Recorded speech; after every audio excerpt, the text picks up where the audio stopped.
Today we are going to start something a bit relevant to our present day politics, and also obviously is important for the sake of world history. That is the beginning of fascism. So all of you must have heard this party is fascist or that party is fascist. So we are very surrounded by this claim of fascism by everyone. There are a lot of fascist parties in India. So that's why I've given this topic of fascism. So first I'll take some time to explain what's the origins of fascism. And like the last class we have seen,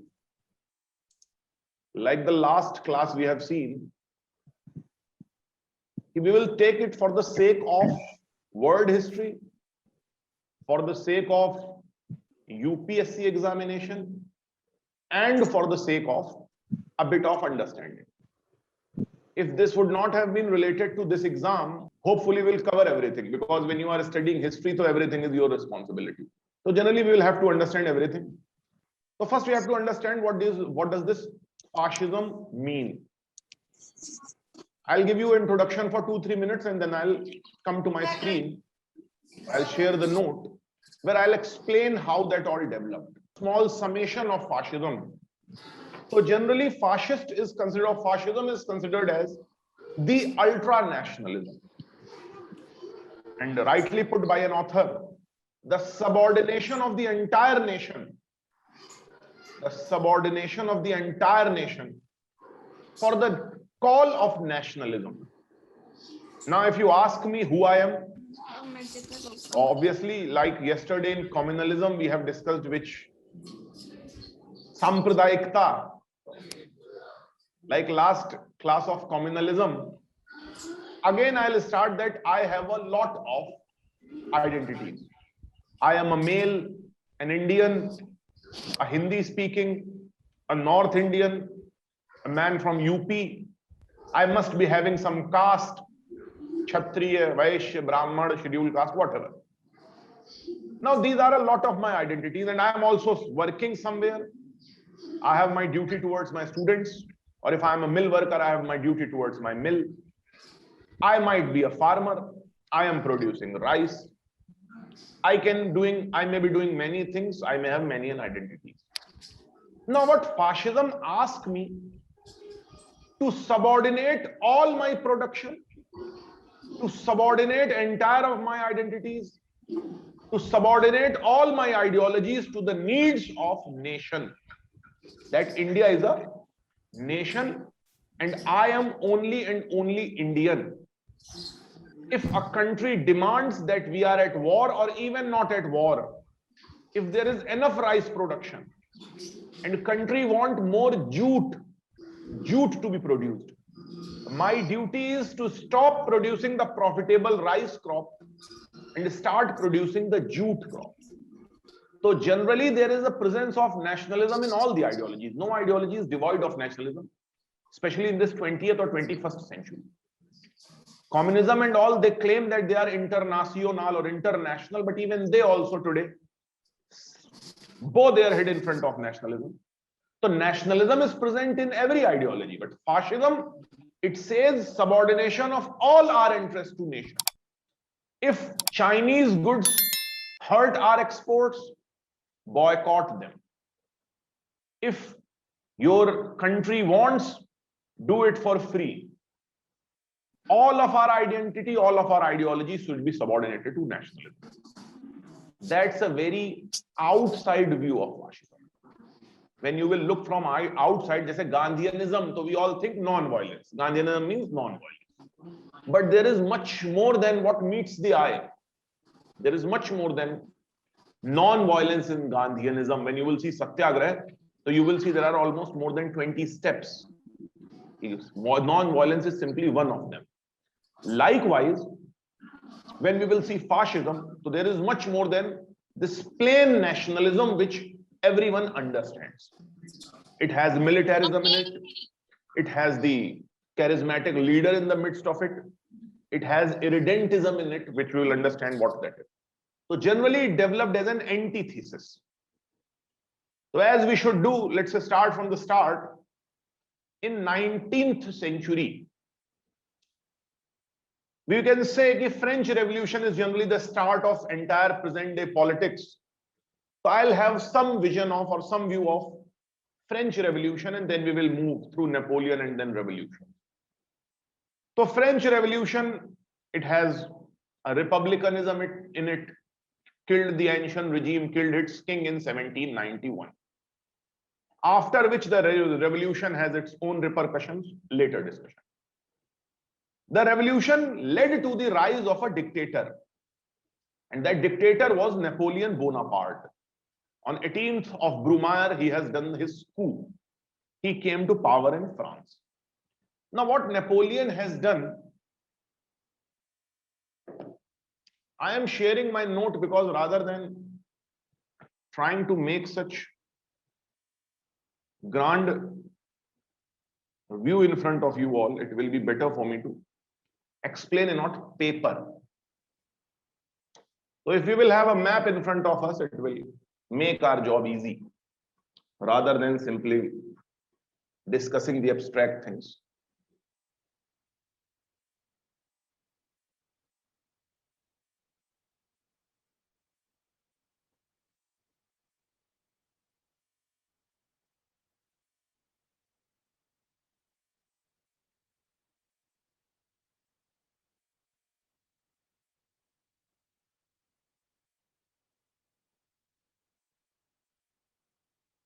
So obviously, this is Spain has declined by this 19th century. We do not have a lot of discussion about Spain.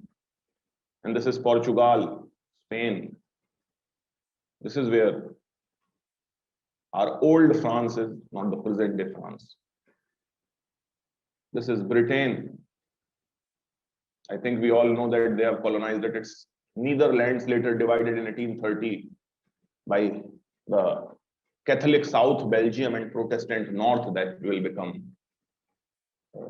And this is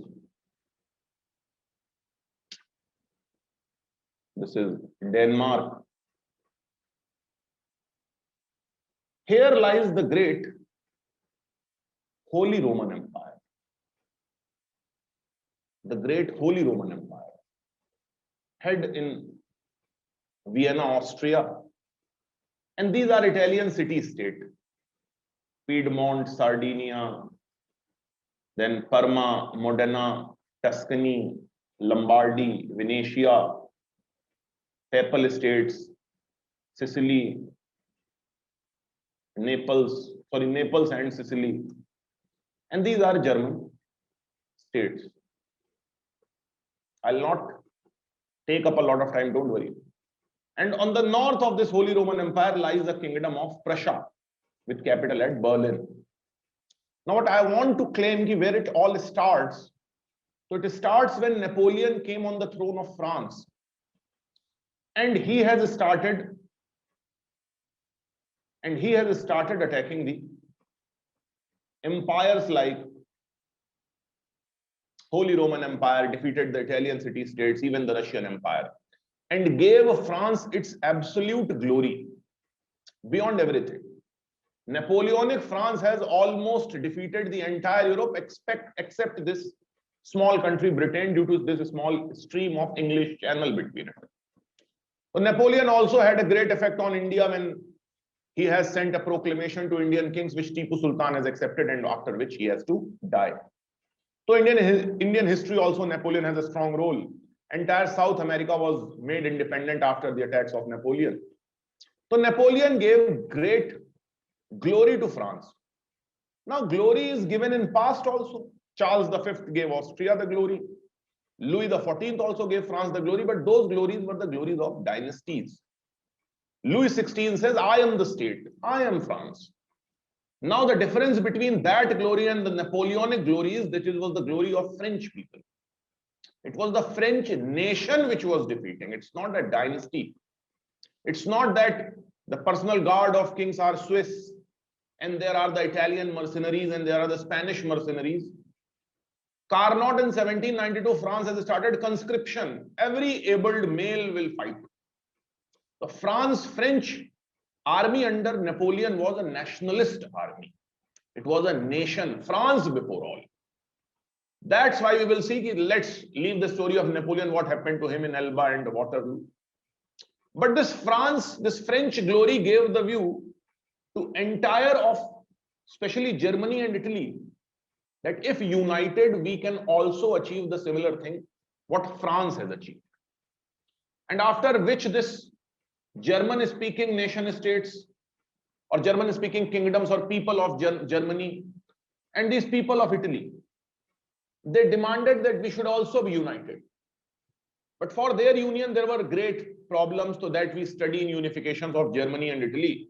It will be a separate topic. Austria was a great roadblock. Austria had its control over North German state, South Italian state, and East Balkans. The World War I will start when these Balkans will demand the same nation. That will later be created Yugoslavia. So kahani to baad ki. This nationalism started appearing in Germany and Italy. It was the same time, now understand, taking twist to this story. It was the same time when in biology, Charles Darwin gave his conflict theory or the theory of struggle. Although similar theory was given by Hegel also, but Charles Darwin gives his theory of struggle, that the species struggle against each other. Today we are seeing the struggle of two species, Homo sapiens and coronavirus. So that's also a Darwinian struggle. Likewise, Darwin has said two species, they struggle. On the basis of this, survival of the fittest or struggle for existence, Marx and his friend Engels in around 1848s and 1850s developed their theory of struggle between classes. There are two classes and they struggle. They call it social Darwinism. They struggle. The bourgeois, they want to subordinate proletariats, and proletariats should fight the bourgeois. So they say this world has only two things: rich people, bourgeois, and poor people, proletariat. Now your religion, caste, nation, all these things are simply to divide you. A poor man of Pakistan has the similar issues like poor man of India. They both are fighting with hunger. So now they should come together against their nations and should struggle against the rich people. So this was social Darwinism. Now what they gave, before nationalism could appear, the anti-nationalism appeared. That's why these communists, they later call themselves communist. What is communism? So it's a later discussion. We'll do somewhere else. It's a type of socialism, or Marxism plus Leninism is called communism. The main issue is they talked about one May day, they declare 1 May as their day in 1880s. And their song is La Internacional, which in English is called the International. They sing this song. Nations and religion and everything are artificial. Now from here starts the fight between these nationalists and these communists. The nation state, those who are talking about German nation or Italian nation, they are being opposed by communists. Marx has to leave Germany. He went to for these empires like Austrian Empire and French Empire, not that Napoleonic France, later French Empire, or Russian Empire or Ottoman Empire, both are equally wrong. Even nationalism is equally wrong and even communism is equally wrong. Because communism tried to split them socially and nationalism tried to split them regionally. Like British Empire has Indian nationalism as its enemy. So when these nation states or communism, the first one to prosper was nationalism. In 1870s, when Bismarck came, he defeated Austria and other powers and created the great German Empire, or Germany, far larger in size. German Empire. In South, the Italians also could create their nation. That is Italian Empire or Italy. Not as romantic as one would like to feel. These are simply the kingdoms. And however, their struggle with communism continued. There was a great German sociologist called Edward Bernstein, who gave the theory of evolutionary socialism. He was also expelled from Germany by Bismarck. So this nationalism was first one to prosper, and communism was struggling against it. According to communism, all these German Empire, Italian Empire, French Empire, all this is nothing but a ploy, a plan to suppress the poor people. Now let's take our clock to World War I. When World War I as at its peak, there was a lot of nationalism in it. The nation states were getting stronger in their victory and defeat both. And now from where we will start our story. In Russia, there was a great communist takeover called Russian Revolution. That was in the year 1917, and it was a communist takeover. Now, communists who were struggling for the last 80 years, they have got by their chance or luck or by their work, a great country, a big country, bigger than the entire Europe itself. So these communists have taken over Russia, and from Russia, Lenin has declared it will be the base for world revolution. We will spread communism in the all parts of this world. World War I has ended, Russian Civil War continued, and these communists could not be defeated. They prospered. After World War I, the great crisis of world economy appeared, especially in this Europe. There was no economic reconstruction, no one to provide them loan. That's why after World War II, to stop this, WMF and World Bank were created. For economic reconstruction, World Bank; for macroeconomic problems, IMF. That will be after World War II. After World War I, no such thing was available. And communism was spreading in these countries. Communism that made a great leap in these countries, the reason was the economic bust or economic devastation after World War I. And communism was on the rise because Lenin and Stalin-backed communism has given the great heights. They have funded. Every country has the Communist Party: Spanish Communists, French Communist, English Communist, German Communist, Italian Communist. And according to Marx, the urban cities, the industrial cities are the greatest breeding ground of communism, the left wing, which we call it. Now, there was the bitterness of World War I, especially in Germany. Now, for this, you need a lot of history or a lot of knowledge of world history. In Germany, in 1918, there started a communist revolution like 1917 France Bolshevik Revolution. 1918, Germany had a communist revolution called Spartacus Revolution or Spartacist Revolution.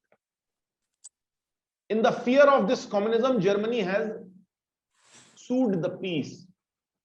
The peace which Germany has called had this communist revolution in its heart. So Weimar Republic, a new republic was made, anti-communist republic. They have sued the peace. However, in peace, Germany was punished. That's called Treaty of Versailles. So there was a bitterness in Germany. In Italy also, there was a bitterness that we have sided with the Allies. We were given nothing. And likewise, in many countries like Yugoslavian countries also, Greece, Spain, there was this bitterness, fear of communism. And most important thing, the feeling that rich nations have fooled us. Now, I think the story is a bit complex and we all need a lot of knowledge of world history to understand such things. Let me explain it again. That communism was attacking from east. And then there are countries like Britain, France, USA, who have great colonies across the world. Britain has India, Australia, Canada, South Africa, West Indies, and a lot of people. France, it has great part of Africa in it. And then even Netherlands has colonies in Indonesia. So now, countries like Germany, Italy, Spain, especially Germany and Italy, there one more feeling appeared that we need colonies. For our development, we need colonies. Both sides have fought World War I. Both were devastated. But the crisis in Britain and France was not so much. The reason was they had colonies to get money.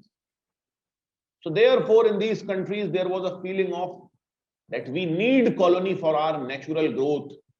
In Germany, this need of colony is called living space, Lebensraum, which Hitler will promise, the living space.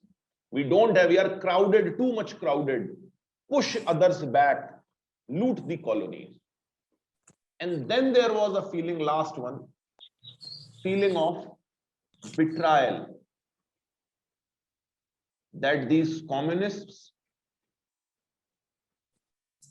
and banker community who have lended the money to Britain, France, our enemies, they wanted Germany to lose, or they wanted peace before German victory.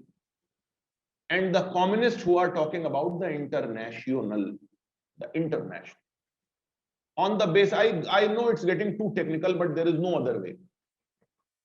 You need to learn all these things. There cannot be any other way. If I show you a story or if I tell you a very romantic story, it will work. The communists and bankers, they also were against Germany, or Germany, this feeling has appeared that they have betrayed us.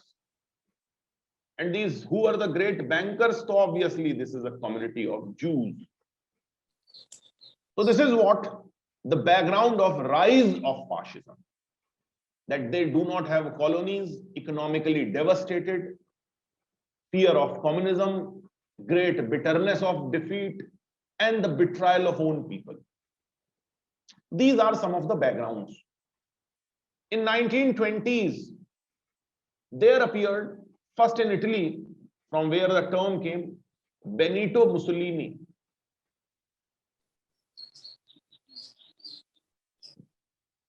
Benito Mussolini in Italy. Now he had his famous takeover of Italy, black shirt movement, where he goes and he takes the country, supported by a lot of people, supported by businessmen. Now, why businessmen will support a takeover? The reason is he will give him guarantee to save them against communism. This community to support Mussolini.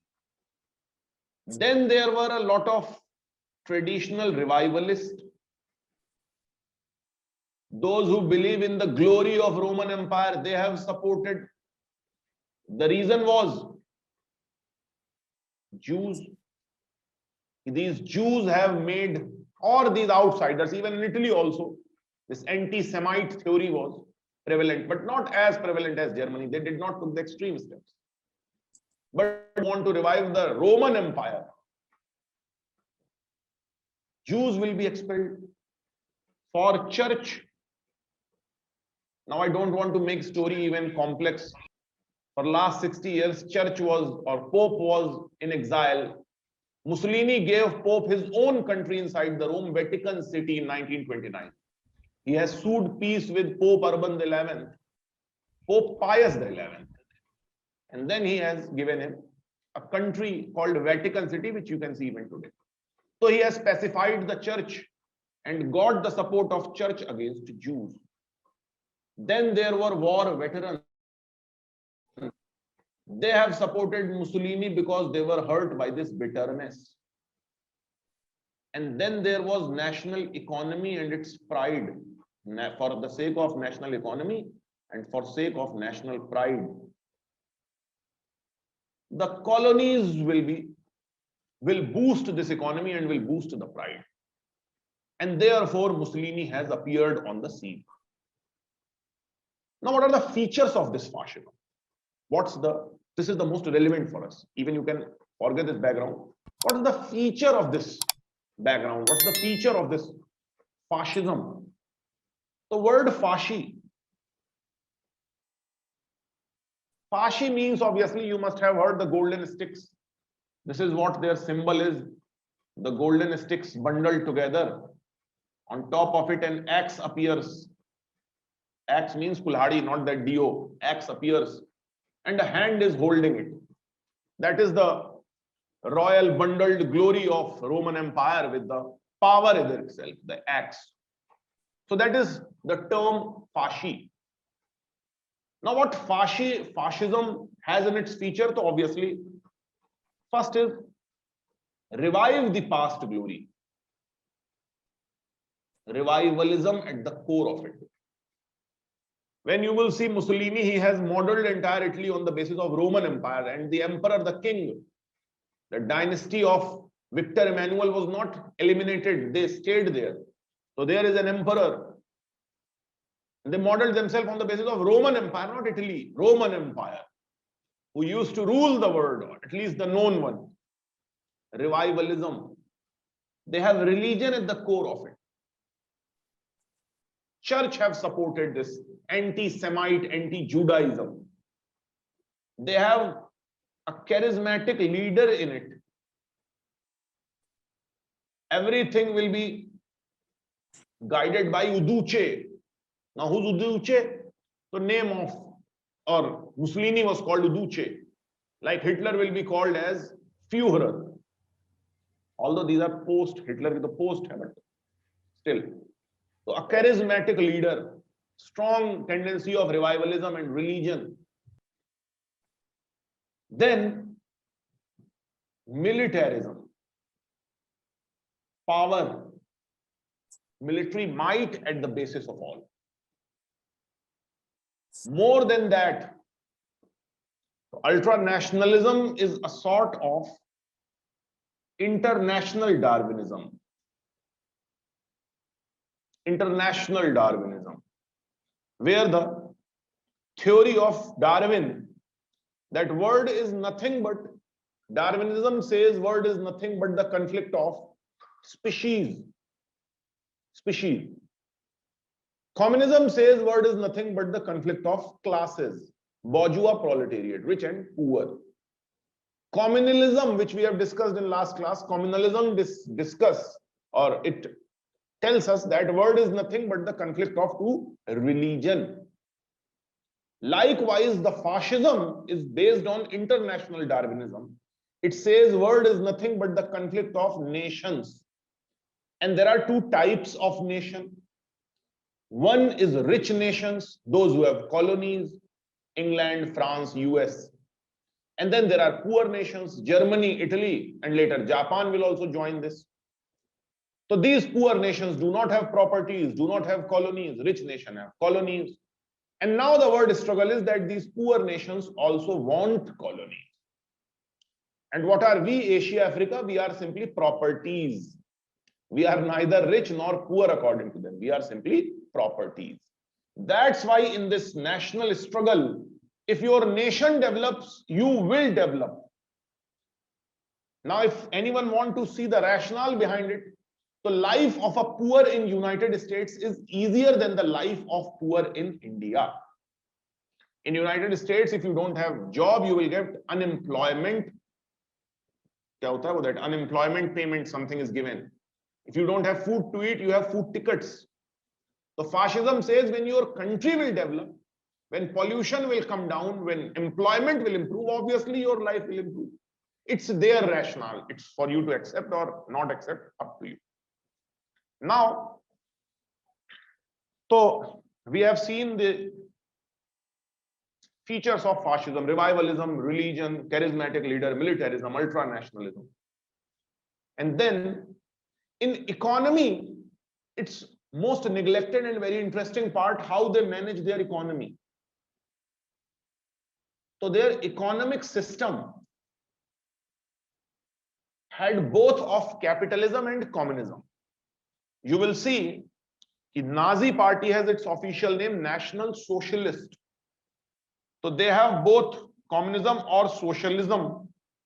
Both are different but now both are same for us. We just now. Socialism and capitalism, both of it. Now, what does this mean? If they want or they allowed private property, like capitalism do. But they also want to control the economy or these private companies. That what private companies will produce, what nation will need. So they have allowed private property, but controlled it like socialism. So neither they are true capitalist nor they are true socialist. Their economic system is called corporatization or corporatism. It's not corporate, it's corporations. You must have seen corporator in locally, Parshad and all are called corporator. So their system was called corporatism. The private property is allowed, but guided by the nation. It's not like our planned economy. Don't worry, it's not like our planned, it's not mixed economy, it's something else. It's the companies, private companies will be controlled. In planned economy, private companies are uncontrolled. So now, these are the basic features of it. That is plainly fascism. Talking about nation, talking about religion, talking about revivalism. Every nation has identified a golden age to revive. Every nation has identified a golden age to revive. For Italy, it was Roman Empire. For Germany, it was Holy Roman Empire, and the second empire, which they called the German Empire. That's why Hitler has named his nation or his government as the Third Reich.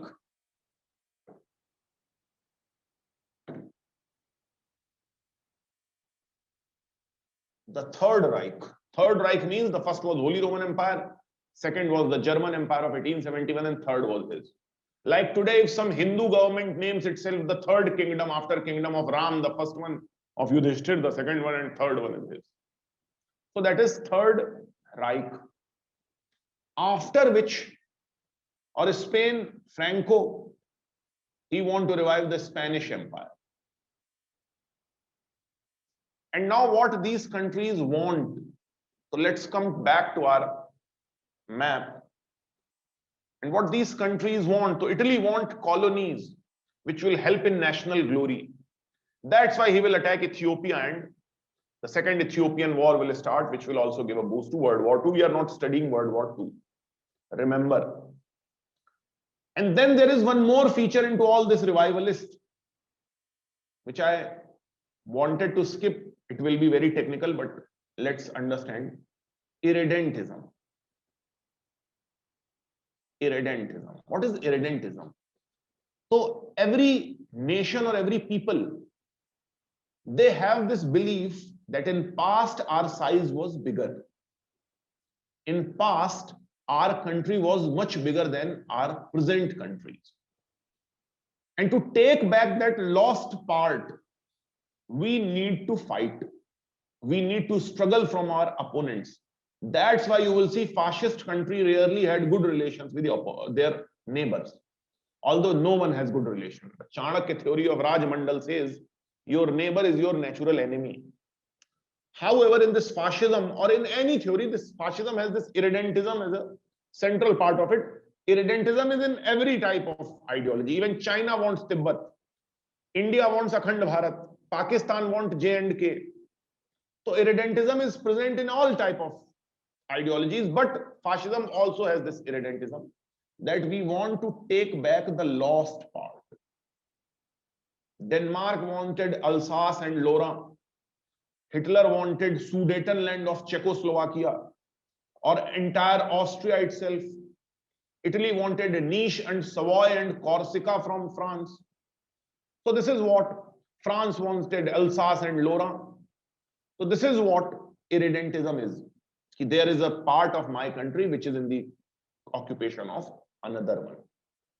So these are the features of fascism, international, Darwinism, revivalism, religion, so on. An interesting thing I want to explain, that Hitler's revivalism was purely Christian. Generally, we are confused by his swastik, which has nothing to do with swastik of Hinduism. It's hooked cross, or called Hakenkreuz.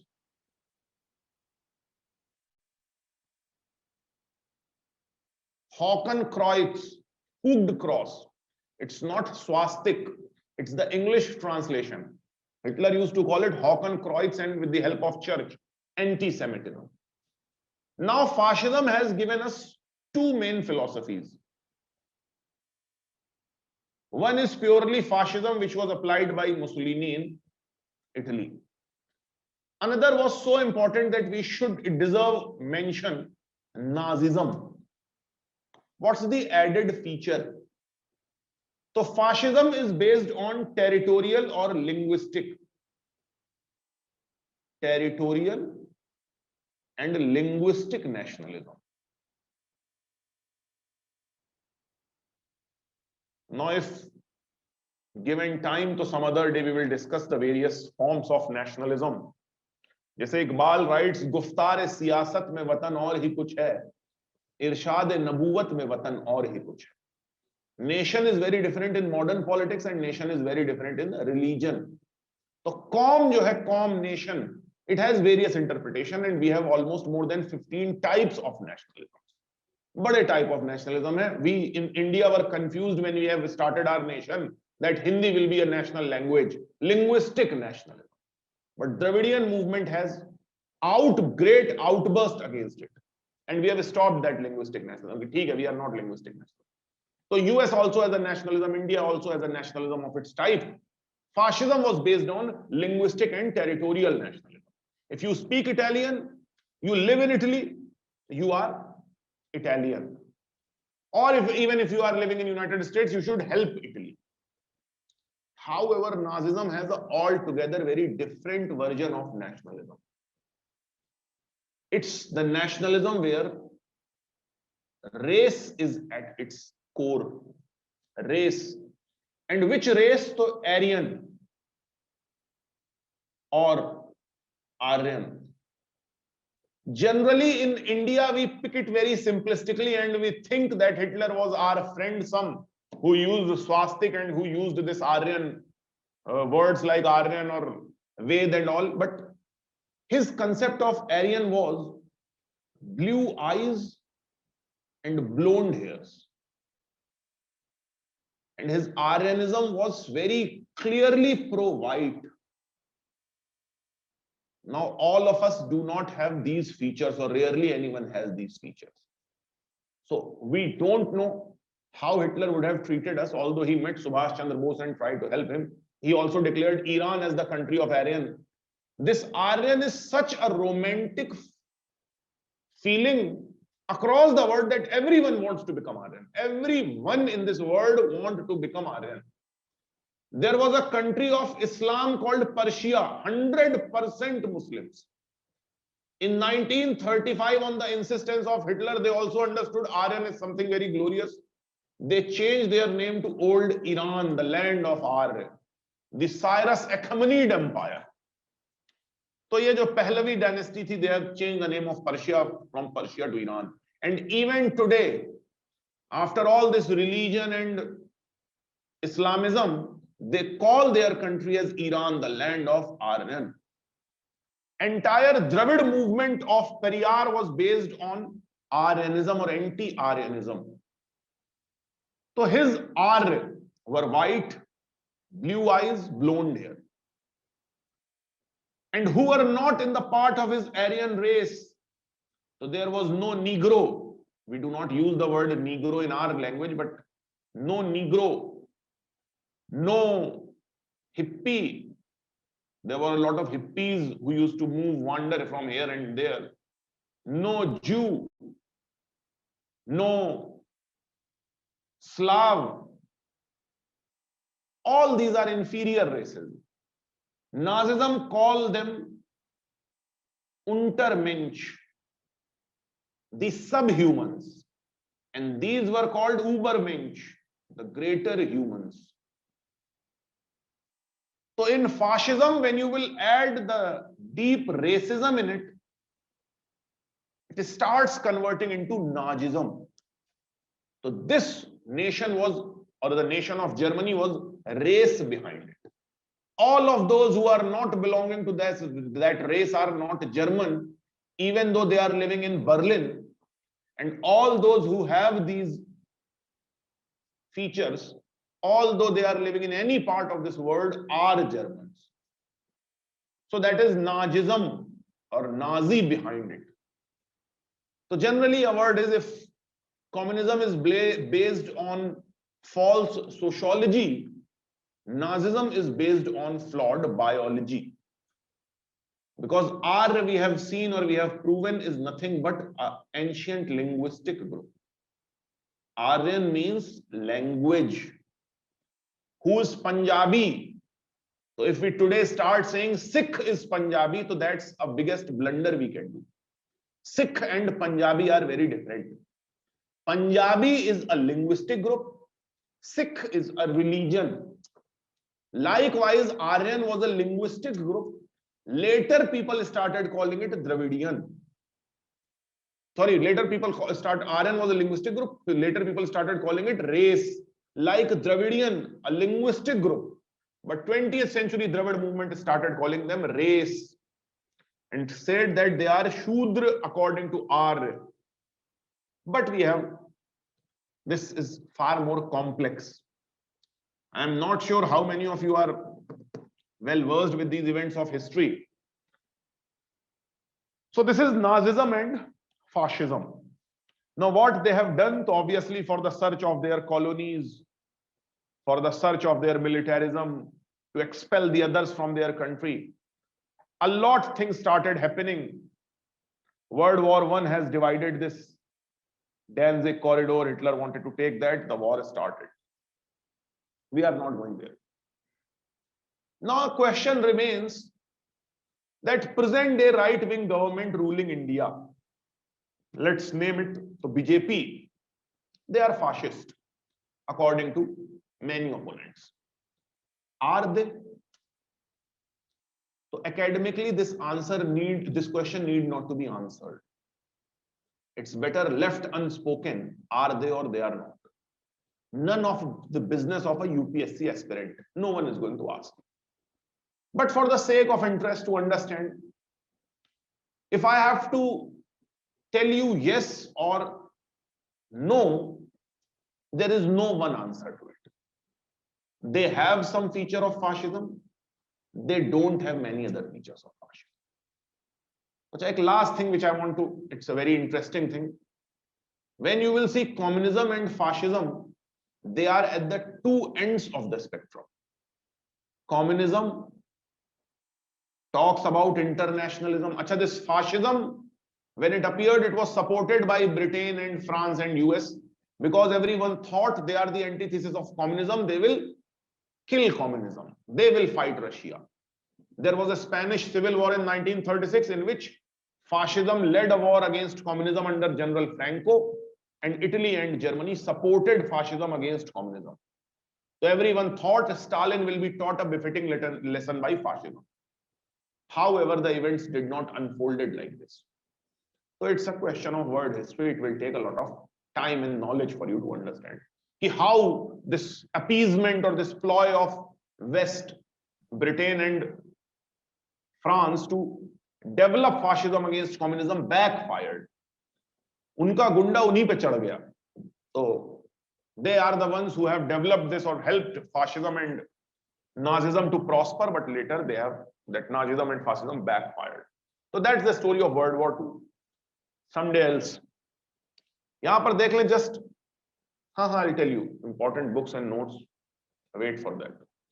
Communism at the one end of the spectrum, fascism at the other end of the spectrum.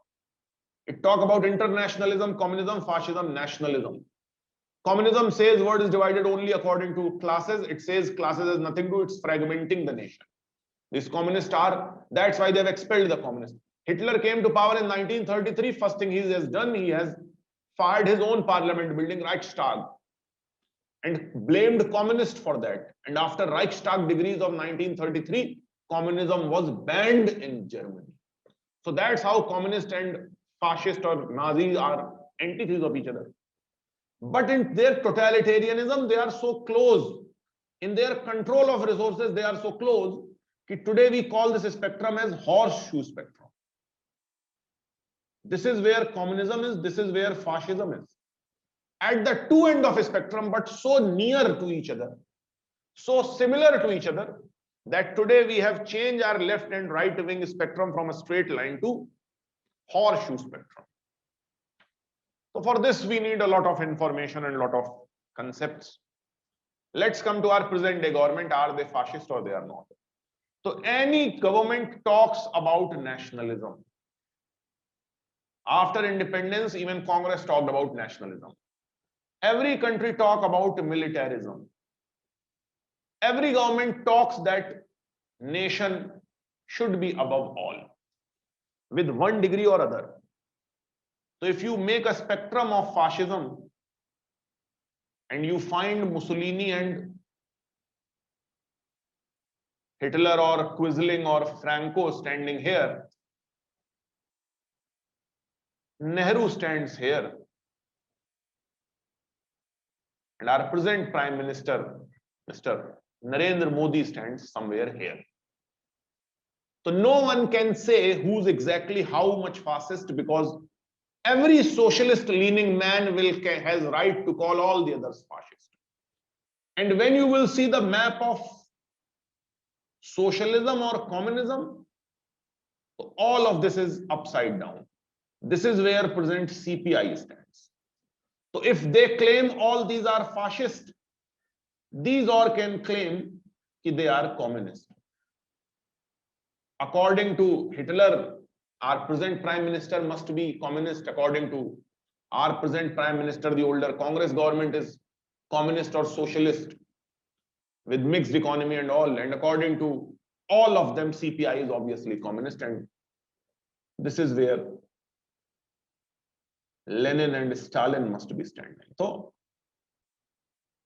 no one can say who is exactly fascist. It's not a destination. It's simply a band or a spectrum where you can put a lot of leaders. So generally, to claim that who's fascist and who's not, everyone talks about these things. Importance of military, no one neglects. Importance of nationalism, no one neglects. No one says that there was no such thing as Akhand Bharat. No one is happy over partition. Everyone says that partition was a bad thing. So you can say all of this is irredentism. That's what I want to say. Don't fall into all this, who's fascist and who's communist. No one is going to ask us. For the sake of our exam, important books or notes to be read from UPSC. For world history and art and culture, the biggest problem is there is no such source. Either sources like CCRT or Norman Law are too much exhaustive. There are 1,000 pages book, or there are insufficient books. Someone appeared, started copying something from here and there and put it inorganically. There is no connection. So the greatest difficulty for me is to tell the books. And that's why these two subjects of history, world history and art and culture, students are most restless about. In ancient and medieval, so at least they have some NCRTs to fall back, but very difficult for me to tell. There are some notes. So I don't know, because I have made the notes from this source or that source. So when we will, really in modern history, so we can tell you a lot of books. Read this one or that one or NCRT or BL Grover or whatever. But art and culture and world history, I generally am dumbstruck whenever a student asks me. The reason is either books are too bulky, too lengthy, or they are too insufficient. So generally, I do not have a very crisp answer of it.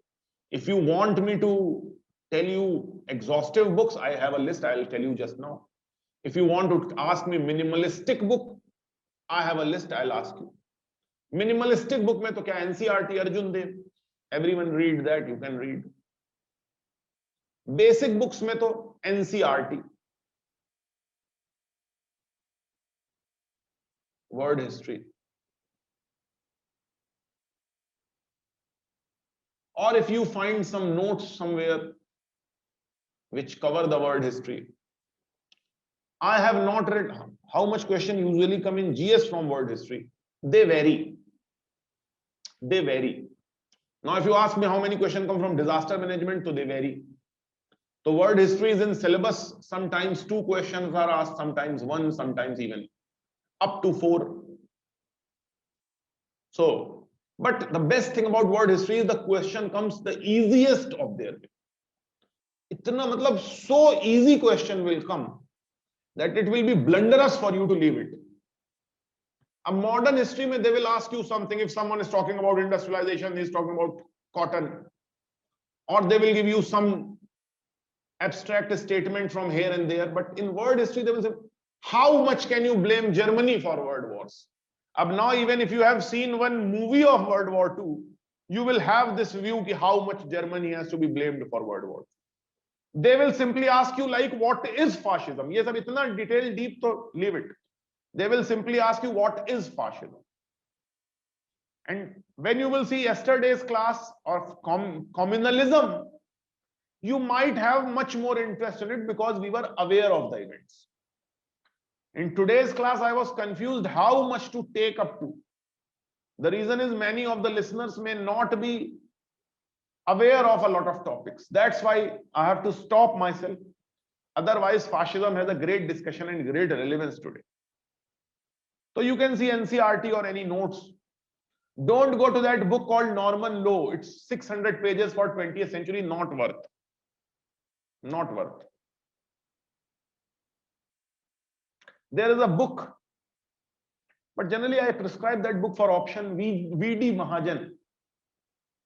But again, these are bulky books. Koi story suna de someone to narrate the story simply, that solves the purpose rather than yourself reading world history, because every story has a background. In modern history, so we are aware who's Gandhi, Nehru, Patel, Bose. So even a minimalist book comes easy to us. In world history, the problem is we are not aware of these figures. We do not know a lot about them. So minimalist book do not solve any purpose because we cannot pick anything. And detailed book which tells you that it's not too time effective, it will take a lot of time. So problem yahi hai. Modern history, so we are preparing right from the childhood. You open Twitter or you open Facebook, so Nehru, Patel, someone is cursing someone. So NCERTs are the book which you may read if you want to. It's not a bad book, but obviously written for minimalist purpose. So now if they will talk about Treaty of Versailles, so not a lot of background is given. Now when we are reading 1857 and Rani Lakshmibai comes, on our own, our brain becomes prominent. Ki, this is the image of Rani Lakshmibai. She fought against the British and she was very valiant and very nationalist, but very valiant queen. So this background, minimal background we have. So when we read a line about Rani Lakshmibai, it fits into our mind. This is Rani Lakshmibai, this is how it fits. Now if I tell you Otto von Metternich, the conservatism of Metternich. So if there is a line written that Metternich wanted to bring the ancient regime back into the Europe and he wanted to fight the nationalist forces, how will you understand? Where will you put this line? So minimalist book has these problems. They are devoid of background, which we need. Detailed book have this problem that they are too bulky, too hectic. Class will be detailed like today's class, so that there must be every connection, and notes will be crisp for you to revise. So generally, this is what the approach is. There must be an image in your brain. If some, why I have started this class from Napoleon Bonaparte? It was not at all needed. Fascism appeared 100 years after Bonaparte. But the reason is that whenever any question is asked, it must be clear in your brain. And then at the last, what you have to remember. So this is what you have to remember. So we study in a detailed way, make notes in crisp way. So this is what we need to remember.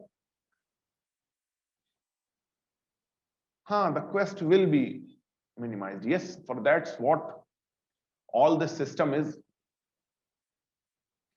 And when you see this world history is only 4 to 5% or 2 to 3% of entire UPSC syllabus, we understand how big. I have started in my first class, I have told you. 1855, when Macaulay was making this civil services exam and people asked what should be the syllabus of it. So he said it will coincide with the knowledge of humanity. So if you want to pick up the knowledge of humanity, obviously it's not so easy a job to do. But again, it's a competitive exam. What's your minimal duty is to know more than others. Your duty, obviously, it's infinite, but my duty is to know more than others. It's like fighting. How much should I know to fight? More than you. Now, if you started fighting someone on the street, you may not know boxing, you may not know karate, but if you know more than him, you will defeat him. So we are in a competitive exam in a ring, where our duty is to try knowing more than others. Now, what's the absolute limit of it? No one knows. No one knows. The more you know, better it is. However, everything, whatever you know, you must be able to revise it. Without revision, there is no point. That's why we need this crisp note. Before exam, you will revise this. You could not revise a 1000-page book. However, if you will have a background of story with you, it will be easy to remember these things. Just by looking at it, it will be easy. You need not to have it in your mind, everything. So, pura backlog nahi karna padta. Chalo, I guess today I had hit this dichotomy in front of me to make this class more technical or to keep it easy. Perhaps I was able to solve this dichotomy. Modern history is that part of Indian history where you can go as much technical as you can. But in this world history and all generally, students lose their confidence very soon. This fascism is entirely the ideology of Benito Mussolini, the revivalism of church, the revival of past Roman glory, the colonies, militarism, Italian nationalism, the greatness of Christian religion. So these are his ideologies. Entire fascism, it's written in front of you. In 1924, Adolf Hitler, after coming out of jail, sent a photograph for Mussolini to sign it. And Mussolini did not sign. Office has returned that photograph to Hitler. So later, when Hitler becomes the senior partner of Axis, so he has told the story to Mussolini. So Hitler has also copied the ideology of Mussolini. Japan had also this, almost majority of Japanese militarism also comes from this, with some improvement, with some changes, like monopolistic capitalism. It's only tip of iceberg, not even tip. When all world history falls into its place, then only our eyes towards fascism becomes more clear. In the absence of background and story, that's why we study history, because all these theories of other subjects falls here and there that do not make any sense when you will not see them in the light of events in which they developed. As a partage of fascism, communism, socialism, without knowing where they developed, what's the background of that society. So you start thinking they are sacrosanct. No ideology is sacrosanct. The flaw of communists is they want to copy, simply photostat a 19th century European ideology in India. That's why these communists are losing elections out of the touch. The revivalists, they want to copy the past age right today. That's why they get so much criticism every here and there. So we have to understand in which event, what's the background in which they started developed, or they developed in which background. Then only we can pick some features and put best features here.